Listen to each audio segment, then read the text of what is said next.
Bismillahirrahmanirrahim. Welcome to my channel. I am Zishan Lagari and we are going to talk about lecture number 5 from biology book, and that lecture will be from chapter number 2. So today we are going to talk about literal meaning of carbohydrates, their general formula, their structure and the sources. Carbohydrates का जो literal meaning है वो क्या होगा? These are hydrated carbons. ये हम पहले देख चुके हैं कि ऐसे कार्बन जिनके साथ क्या मौजूद है? वाटर मौजूद है, यानी हाइड्रोजन एंड ऑक्सीजन मौजूद है। यहां से हम अगेन देख लेते हैं कि कार्बोहाइड्रेट्स का मीनिंग क्या है। Hydrated, hydra mean water and that is carbon, hydrated carbon होगा। और इसकी एग्जांपल अगेन वही C6H12 एंड O6। यहां से भी हम वही चीज देखेंगे। According to book they are composed of carbon, hydrogen and oxygen, ये हम देख चुके हैं। And the ratio of hydrogen and oxygen is same as in water, यानी कि इनमें जो तनासब होगा, जो मिकदार होगी हाइड्रोजन और ऑक्सीजन की, वो सेम होगी जिस तरह के हाइड्रोजन और ऑक्सीजन की मिकदार इसमें होती है, पानी में होती है। तो हाइड्रोजन और ऑक्सीजन सेम रेशियो में मौजूद होंगे कार्बोहाइड्रेट्स के अंदर जैसे वो पानी में मौजूद होते हैं। अगेन हम देख लेते हैं कि हाइड्रोजन के मॉलिक्यूल्स भी सेम रेशियो में जितने पानी में होते हैं और ऑक्सीजन भी जितने पानी में मौजूद होती है, यानी कि वाटर के मॉलिक्यूल के अंदर। हम इसके जनरल फार्मूले को देख लेते हैं, मजीद हमें इस बात को समझने में आसानी होगी कि जनरल फार्मूला कार्बोहाइड्रेट्स का CxH2OY। यहां पर आगे एक्सप्लेनेशन है, where X is the whole number. Whole number का मतलब क्या है? कंप्लीट नंबर होगा, इशारिये में मौजूद नहीं होगा। और ये कहां से कहां तक हो सकता है? 3 से लेकर 1000 तक। और ये X जो होल नंबर है ये किसके नंबर्स को रिप्रेजेंट कर रहा है? कार्बोहाइड्रेट्स में नंबर ऑफ कार्बन एटम्स, जो कहां से कहां तक हो सकते हैं? 3 से लेकर 1000 तक हो सकते हैं कार्बोहाइड्रेट्स के अंदर। और इसके अलावा जो Y है यहां पर, वो क्या रिप्रेजेंट कर रहा है? वो सेम हो सकता है, किसके सेम हो सकता है?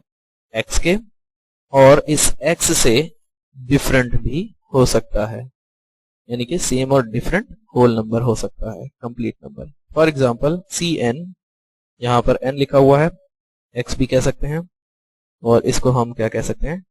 y। ये x और y दोनों सेम भी हो सकते हैं, और y जो हो सकता है वो x से डिफरेंट भी हो सकता है। फॉर एग्जांपल यहां पर अगर y 6 है तो x भी क्या होगा? यहां पर अगर सेम है तो 6 होगा, यानी कि y में भी सेम एज x। तो इसको हम बना लेते हैं, C6 6 into 2 12 आ जाएगा।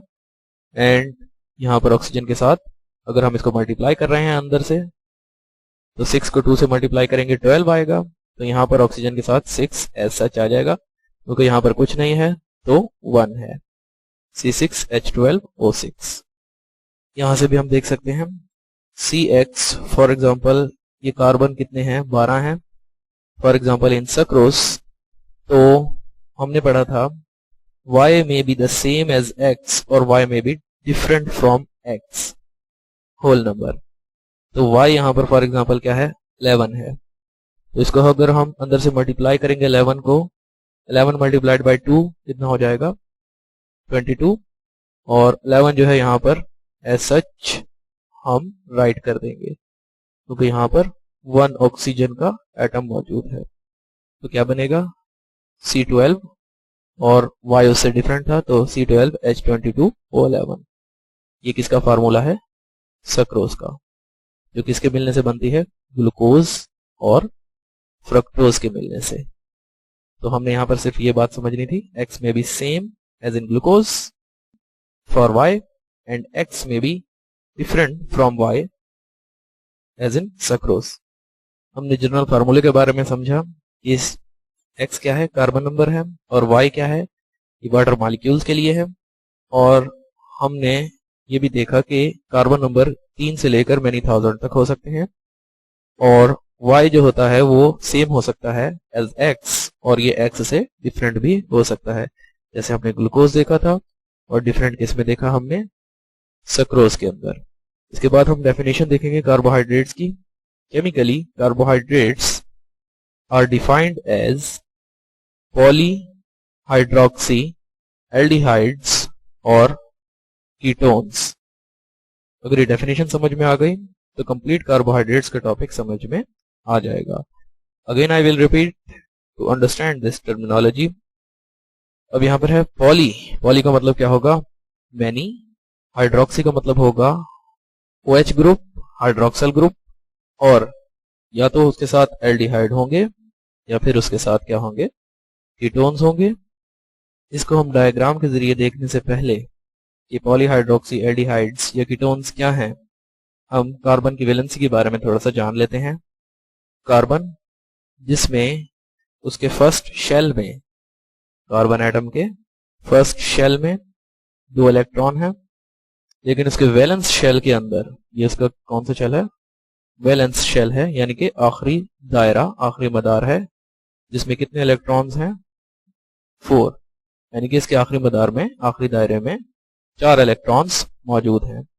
अब इसकी वैलेंसी जो है वो 4 क्यों होगी, क्योंकि इसके पास सलाहियत है कि ये 4 और इलेक्ट्रॉन्स को गेन कर सकता है, और इसका मकसद क्या होगा उन इलेक्ट्रॉन्स को गेन करने का, कि ये अपने आखिरी मदार में कितने इलेक्ट्रॉन्स पूरे करे, यहाँ पर 3 और यहाँ पर 4, यानी कि 4 इलेक्ट्रॉन ऑलरेडी इसके पास है, और 4 इलेक्ट्रॉन्स ये दूसरे एटम से चाहता है कि गेन करके अपने आखिरी दायरे में 8 इलेक्ट्रॉन्स पूरे कर सके। तो ये 4 इलेक्ट्रॉन्स किन से ले सकता है, हाइड्रोजन से ले सकता है।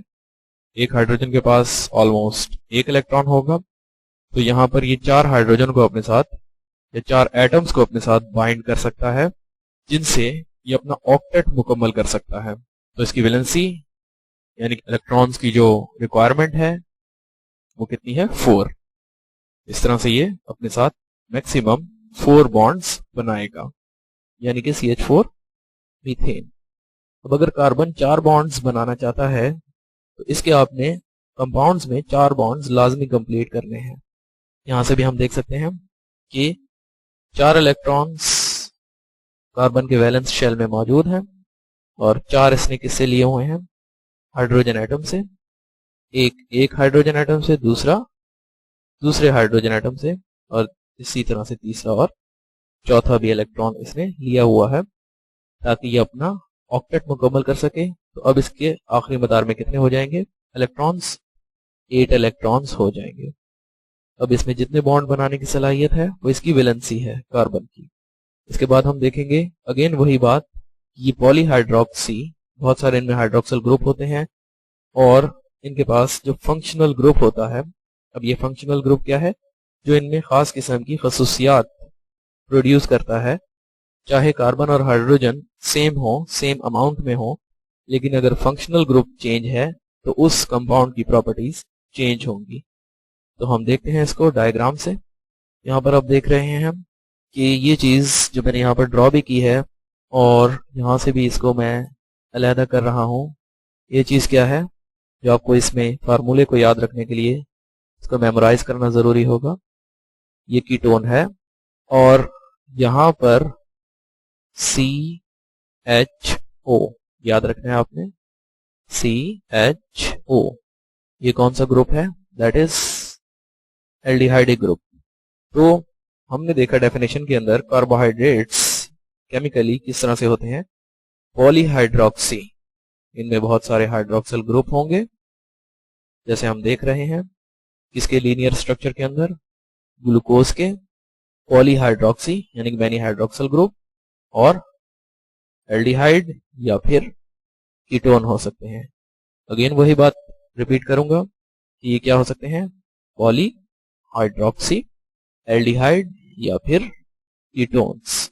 और ये एल्डिहाइड या फिर कीटोन्स, हमने यहाँ पर इसको इस तरीके से लिखा हुआ है, ये एल्डिहाइड और ये चीज क्या है, कीटोन है, आपने सिर्फ इस चीज को याद रखना है, और को ये फंक्शनल ग्रुप आपको याद है तो आगे बातें आसान है। कि फंक्शनल ग्रुप के अलावा इसके साथ जितने भी कार्बन जुड़े होंगे सबके साथ OH ग्रुप मौजूद होगा, सबके साथ OH ग्रुप मौजूद होगा हर कार्बन के साथ, सिवाय एक कार्बन के, और वो कार्बन किसका हिस्सा होगा, फंक्शनल ग्रुप का। इस कार्बन के अलावा हर कार्बन के साथ OH ग्रुप होगा और फंक्शनल ग्रुप वाले कार्बन के साथ OH ग्रुप नहीं होगा। और बाकी जितने भी कार्बन सबके साथ OH ग्रुप एक एक मौजूद होगा।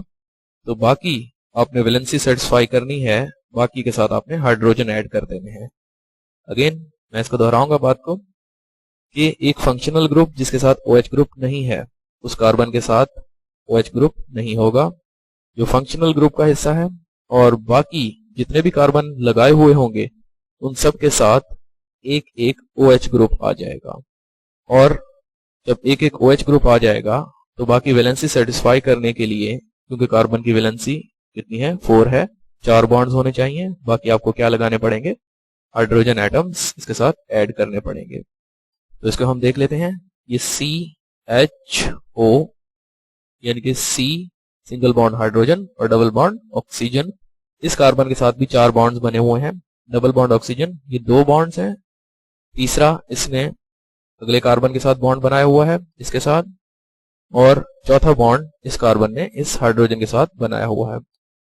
तो इसके 4 बॉन्ड्स पूरे हो गए। अब दूसरे कार्बन की बात करते हैं। This is carbon number 2। Carbon number 2 में हमने देखा कि इसके साथ एक बॉन्ड, ये दूसरा बॉन्ड, ये तीसरा, और इसके साथ ये चौथा बॉन्ड बना हुआ है, यानी कि 1 2 3 एंड 4, ये 4 बॉन्ड्स इस कार्बन के साथ बने हुए हैं। इसी तरह से इस कार्बन के साथ भी 4 बॉन्ड्स हैं, 1 2 3, और ये चौथा बॉन्ड 4, और इसी तरह से इस कार्बन के साथ भी 4 बॉन्ड है, 1 2 3 एंड 4। तो हर कार्बन के साथ 4 बॉन्ड्स आपने कंप्लीट करने हैं। फर्स्ट कार्बन देखें, फंक्शनल ग्रुप का हिस्सा है लेकिन उसके साथ भी 4 बॉन्ड्स मुकम्मल हैं। 4 बॉन्ड हमने देखा क्यों बनते हैं, क्योंकि इसकी वैलेंसी 4 है और ये 4 इलेक्ट्रॉन्स को गेन कर सकता है कार्बन, और जितने इलेक्ट्रॉन्स गेन करेगा उतने बॉन्ड बनेंगे। तो इसके साथ 4 बॉन्ड्स का होना लाजमी है। फंक्शनल ग्रुप वाले कार्बन के साथ OH ग्रुप नहीं होगा, बाकी सारे कार्बन के साथ एक एक OH मौजूद होगा, और बाकी क्या लगाएंगे, हाइड्रोजन, लेकिन वैलेंसी को सामने रखते हुए। इसी तरह से हमने ग्लूकोज का लीनियर स्ट्रक्चर देखा, इसके हमने रिंग्स भी देखे कि रिंग फॉर्म में भी बने होते हैं, जिसमें carbon end to end join होते हैं, और ये स्ट्रेट स्ट्रक्चर है ग्लूकोज का, इसमें C6H12 और O6 आप देख सकते हैं मौजूद हैं, 6 कार्बन है, और हाइड्रोजन 12, ऑक्सीजन 6 मौजूद होंगे। इसी तरह से फ्रक्टोज को भी देख सकते हैं। फ्रक्टोज में भी फार्मूला सेम है, C6H12O6, इसमें भी 6 कार्बन है, हाइड्रोजन 12 है और ऑक्सीजन 6 है। लेकिन फर्क क्या है, दोनों में स्ट्रक्चरल डिफरेंस है। मॉलिक्यूलर फार्मूला सेम है लेकिन स्ट्रक्चर डिफरेंट कैसे है कि फ्रक्टोज के अंदर जो फंक्शनल ग्रुप है वो क्या है, कीटोन, जो यहां पर मैंने इसको अलग से ड्रॉ किया था। तो इसमें भी फंक्शनल ग्रुप के साथ वाले, जो फंक्शनल ग्रुप का हिस्सा है कार्बन, उस कार्बन के साथ OH मौजूद नहीं है। फॉर एग्जांपल यहां पर OH ग्रुप नहीं है, और बाकी हर कार्बन के साथ OH ग्रुप अटैच है, और वैलेंसी सेटिस्फाई करने के लिए इसके बाकी जो बॉन्ड्स बनते होंगे वो हम किसके साथ बनाएंगे, हाइड्रोजन के साथ।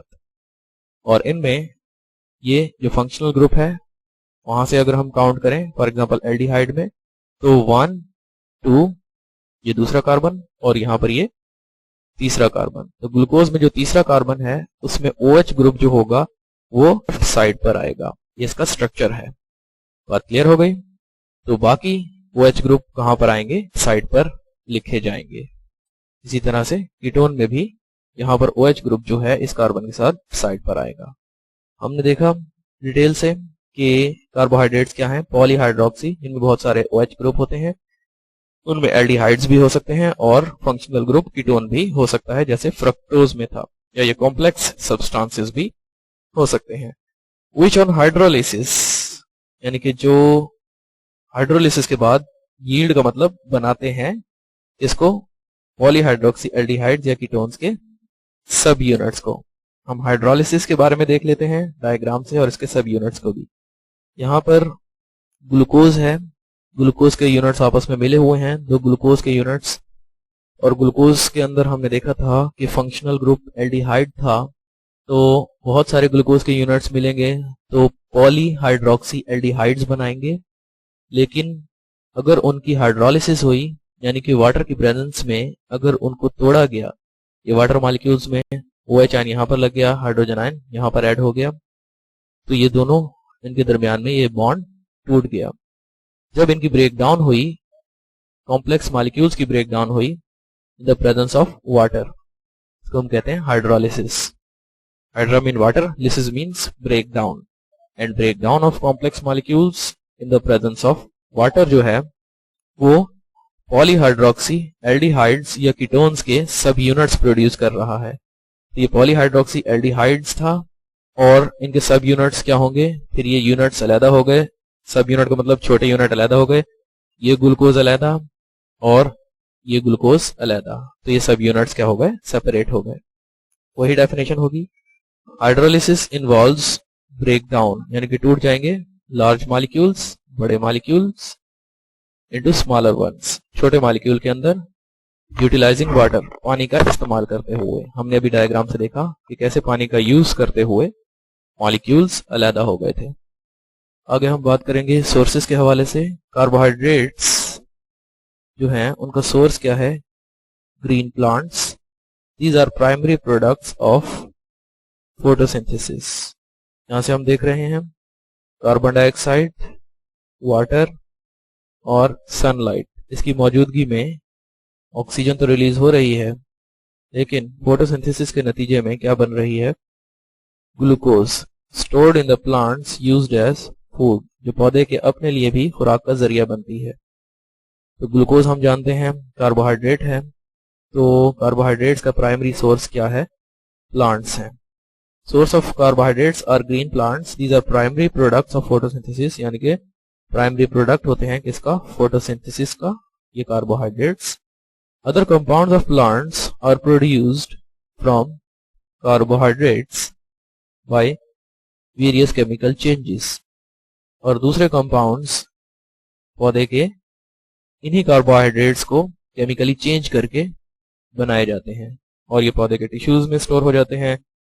पौधे के टिश्यूज पौधे की ग्रोथ के लिए ये कार्बोहाइड्रेट्स काम आते हैं, जो वो किसके जरिए बनाता है, फोटोसिंथेसिस के जरिए। उसके बाद हम देखेंगे carbohydrates in cell combines with proteins, हमने इसको पहले देखा था डायग्राम से, अगेन इसको ऑब्जर्व करेंगे, एंड लिपिड्स, और इनके जो मिलने से बनने वाले कंपाउंड्स होंगे कार्बोहाइड्रेट और प्रोटीन के मिलने से ग्लाइकोप्रोटीन, इसमें ग्लूकोज कार्बोहाइड्रेट और प्रोटीन मिला था, और इसके बाद ग्लाइकोप्रोटीन जिसमें ग्लूकोज और लिपिड्स मिले होंगे रेस्पेक्टिवली। ठीक है, रेस्पेक्टिवली से मुराद क्या है, प्रोटीन्स के साथ कार्बोहाइड्रेट जुड़े हैं, तो उस तरतीब के साथ हम देख रहे हैं क्या बन रही है, ग्लाइकोप्रोटीन, और लिपिड्स के साथ कार्बोहाइड्रेट्स मिल रहे हैं तो क्या बन रही है, ग्लाइकोलिपिड। इसको डायग्राम से देखने से पहले हम आगे वाली बात को भी ऑब्जर्व कर लेते हैं क्योंकि वो भी डायग्राम में शामिल है। Glycoproteins and glycolipids have structural role, ये स्ट्रक्चर का हिस्सा है, यानी कि साख्त बनाते हैं, स्ट्रक्चरल रोल प्ले करते हैं in the extracellular matrix of animal. Extracellular, cell से बाहर वाला मैट्रिक्स होगा इसका, एनिमल्स का, उसमें ये स्ट्रक्चरल रोल प्ले करेंगे। और कहां पर होंगे, बैक्टीरिया की सेल वॉल में भी मौजूद होंगे। और ग्लाइकोलिपिड्स और ग्लाइकोप्रोटीन्स की बात की जा रही है, ये क्या है, कॉन्जुगेटेड मॉलिक्यूल्स होंगे। कॉन्जुगेटेड का मतलब क्या होगा कि दो चीजों या दो मॉलिक्यूल से मिलकर बने हुए कंपाउंड्स जो होंगे वो क्या होंगे, कॉन्जुगेटेड मॉलिक्यूल्स होंगे। और मोस्टली हम इसमें किसकी बात करते हैं, दो डिफरेंट कंपाउंड से मिलकर बने हुए क्या होंगे, फिर कॉन्जुगेटेड मॉलिक्यूल्स। इन दोनों पॉइंट्स को हम डायग्राम से समझते हैं। यहाँ पर हम देख रहे हैं कि ये ग्लाइकोप्रोटीन ग्लूकोज और प्रोटीन से मिलकर बना हुआ जो स्ट्रक्चरल रोल प्ले कर रहा है ये कार्बोहाइड्रेट और एक्स्ट्रा सेलुलर मैट्रिक्स में मौजूद है, यानी कि सेल से बाहर वाले मैट्रिक्स में, तो ये क्या है? Conjugated molecule that is glycoprotein, और ये कॉन्जुगेटेड मॉलिक्यूल ग्लाइकोलिपिड। ये लिपिड्स और कार्बोहाइड्रेट से मिलकर बना है या फिर लिपिड्स और ग्लूकोज से मिलकर बना है। Next lecture we will discuss about lipids. So wish you best of luck.